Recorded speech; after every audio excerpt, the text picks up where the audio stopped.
The New York Knicks are making some moves. A few signings have been made and three players have been waived in the last few days. And we're going to break all this down. And also, former rival Reggie Miller hyped up the New York Knicks and said what they have to do is be one of the best teams in the Eastern Conference this year. So welcome back to Knicks Digest, guys. My name is Chris, and we're going to jump into it as we always do. First things first, the New York Knicks have made two signings on top of waiving three players. Now, the two guys they signed are Mamadi, Diakite, I think I botched that name, I apologize, and also Brandon Goodwin. Both these two last played in the NBA for the Cleveland Cavaliers, which is interesting because the Knicks just beat the Cavaliers in the playoffs. Brandon Goodwin went unsigned last year, and Diakite was on the Cavs, played around 20 games per year. And also they waived three guys, one of them being Isaiah Roby, who I did say they were going to waive. Another one is Jalen Martin. That one was a surprise. He played really well in the Summer League. It'll be interesting to see if the Knicks bring him back and put him on the Westchester Knicks, or maybe end up giving him a two-way contract after all. And then also the Knicks waived Nathan Knight, who we will see play for the Westchester Knicks. Obviously not the biggest name signings, as there's a bunch of honking outside because I do live on 8th Avenue in Manhattan, so it's very loud. But these are some interesting signings for sure. Both of them are Exhibit 10 deals in Goodwin and Diakite, so what I'm going to guess is that we're going to see both of them get waived probably within the next few days before the regular season begins, and we will see them play for the Westchester Knicks. That is what an Exhibit 10 deal is. Also, what that means is that Ryan Arcidiacono is almost certainly going to make the New York Knicks roster. That is something very important because he was signed to an Exhibit 9 contract a couple weeks back. I said at the time I fully believed he'd be making the roster because of the Villanova connection and because of the bench power that he has.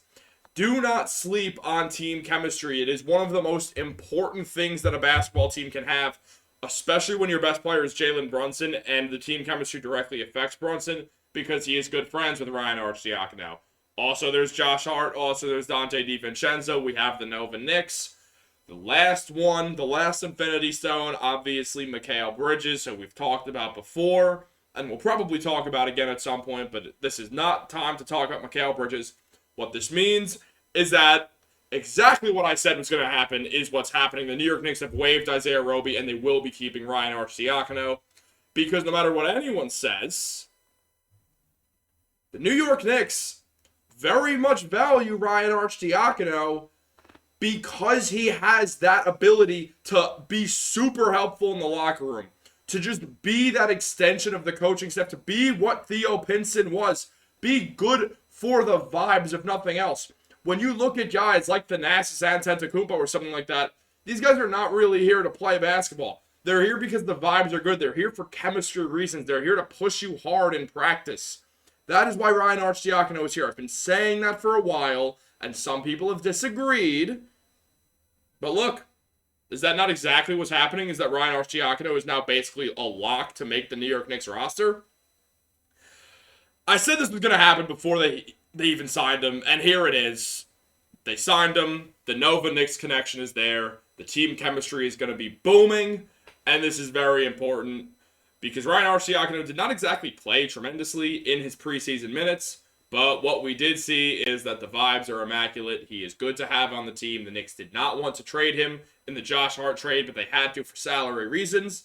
And now he is back with the team, and he will be a member of the New York Knicks. He will be their 15th man, and the 15th man does not play, ever. We never see a 15th man get consistent minutes outside of the COVID season. We're now going to be 3 seasons removed from that, so I think we can kind of throw that out the window. We know that's not going to happen now. So Ryan Arcidiacono is not really going to play, but he's going to be helpful to the team. And I guarantee that. And I guarantee Knicks fans are going to love what he brings to the table. Now, second bit of news. A former rival has complimented the 2023-2024 New York Knicks. That former rival is obviously Reggie Miller, the man who we all know from this. When he had, we don't have to talk about it for all our 90s Knicks fans out there who have lived through that enough. This is a Knicks channel. We're not going to bring that up. But Reggie Miller, obviously a huge rival of the Knicks and Nick Killer. And he had a lot of promising things to say about the Knicks. And he thinks that the number one thing for the New York Knicks is just work hard.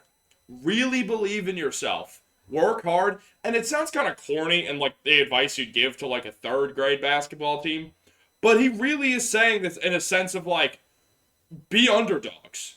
No one's expecting you to be in the top tier of the Eastern Conference. Go out there and do it because no one's believing in you. And you have a very talented roster that has a lot of good chemistry that has now played together for a good amount of time.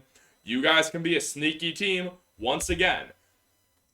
So this is what Miller exactly said, is that the Knicks have to say, we got to be the third best team. That's no slight to Miami, who was in the NBA Finals, and the Cavaliers, who the Knicks beat in the first round a year ago. We've got to say we're scratching on the door, obviously referring to the Milwaukee Bucks and the Boston Celtics, the top two teams in the East, the top dogs, maybe the two best teams in the NBA. The Knicks want to be the team right below them. They want to be the team that if anyone's going to give them trouble, it's going to be the New York Knicks because of how hard they go, how much they don't give up, that underdog mentality. Don't count us out because if you do, we will stomp on you.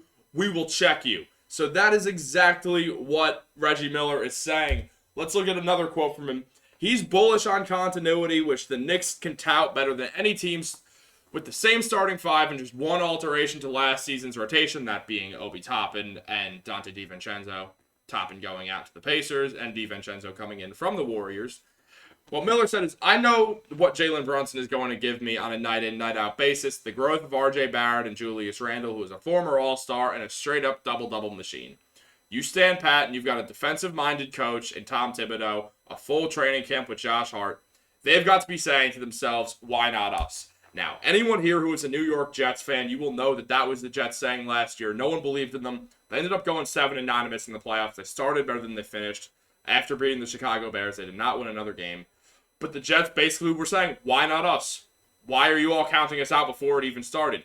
The New York Knicks are not being counted out per se, as they won't be a playoff team like people thought with the Jets when they figured the Jets would be at the bottom of the league. But what the Knicks have to be saying is, why can't we go in there and contend with the best of the best? We have Jalen Brunson, who was elite during the playoffs, averaged nearly 30 points per game. I think 27.8 throughout the playoffs and 30 points per game against the Miami Heat. Should have been an All-Star last season. Had a bit of a slow start. If he didn't, he obviously would have been an All-Star and would have led the Knicks in points per game. After January, Brunson averaged 27 points per game in the regular season. He is a monster. He's going to be an All-Star. There's a good chance that Julius Randle also joins him in that All-Star game. The Knicks are a team with two All-Stars and a good bench. There is no reason why they cannot at least be giving the Bucks and the Celtics some trouble. Give them some hell. Work really hard at it. And who knows? Injuries happen. Sometimes teams go cold. I mean, look at Jamal Murray and the way he played against the Los Angeles Lakers. He went scorching hot. And then sometimes players go completely ice cold. You never know what can happen. The Knicks have to stay ready. They have to be saying they're the third best team in the Eastern Conference. On a very rare occasion right now, I completely agree with Reggie Miller. I think the Knicks can do this, and I think they should work towards that. Say, we're the third best team in the East. If anyone's beating the Bucks, if anyone's beating the Celtics outside of each other, it's going to be us.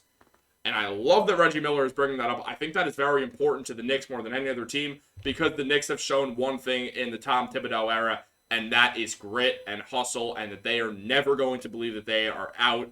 They are never going to let anyone count them out. If they do, the Knicks are going to come out and punch you in the mouth. And who knows? Maybe the Knicks will make another trade like they've done with Derrick Rose and Josh Hart, and then go on like a 10-game winning streak or something. That's happened 2 years, and they've both been awesome. So who knows? But that is what we have today for Knicks news. I'm sorry if you seem a little tired. It's been a long day, but this is all good stuff.